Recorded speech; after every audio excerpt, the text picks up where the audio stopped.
ביקרנו את האביב בפינת החי בפארק רעננה.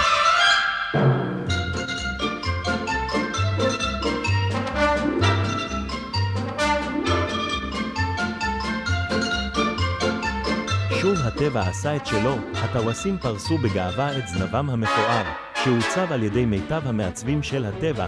הם עוררו את התלהבות המבקרים, בעוד שכל ההצגה נועדה למשוך את תשומת הלב של הטווסות, שהמשיכו לנקר בקרקע. הפליקן התהלך מוטרד, כוח פנימי קדום אותת לו לחפש את בני מינו למצוא בת זוג.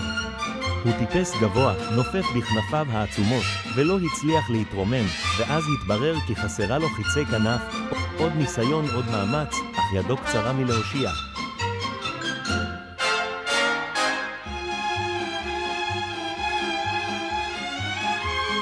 הסוריקטה יושבת זקופה, בוחנת בחשדנות את המבקרים, מוכנה להתריע לחבריה על כל סכנה.